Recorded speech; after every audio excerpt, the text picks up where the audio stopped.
Hi, my name's Ella Rose. You might know my parents Claudia and John, or my sister Hannah, and thanks to Rabbi Nick for putting together these thoughts for the day. So a lot of my professional career in the past few years has been about fighting against racism. I'm currently very proud to work at the Holocaust Educational Trust, a charity which educates mostly non-Jewish kids about the horrors of the Holocaust and what happens when hatred and prejudice are left unchecked and free to roam within society. And before that, I was the director of the Jewish Labour Movement and very much a part of the fight against institutional anti-Semitism within the Labour Party. Hopefully, don't really know, but the Equalities and Human Rights Commission report appears to be imminent into anti-Jewish racism in the Labour Party and the pervasiveness in which anti-Semitism seeps into not only the culture of the party, but constituency meetings, social media, members of parliament, execs across the country. And I spent a lot of my time at the Jewish Labour Movement running the Labour Party and the Jewish Labour Movement's training on anti-Semitism.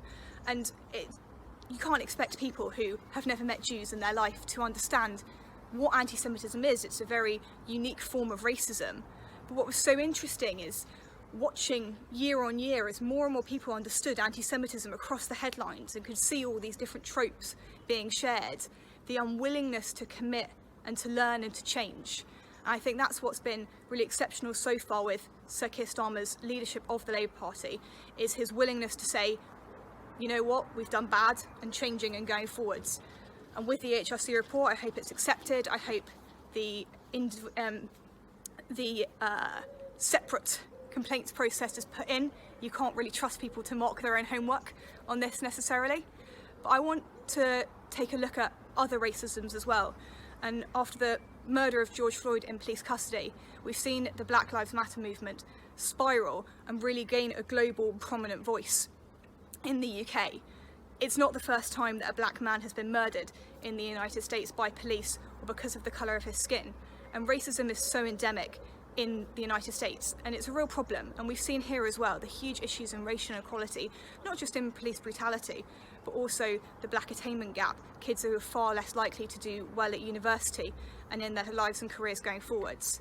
And I'm really proud to be one of the deputies for Bushy United. I'm really proud that the Board of Deputies has launched a commission on racial inequality and racial racism against black people in the Jewish community. We obviously know there are Jews of colour, but also how our community can help and support the black community at times like this. So if you do, as a black Jew or a Jew of colour, have examples you want to share, suggestions you want to take forward, I really encourage you to engage with the Board of Deputies at this important time. And clearly the issues of anti-Semitism in the Labour Party and systematic anti-black racism in the UK are very different. But we all know that it takes a huge amount of courage and bravery to stand up against racism.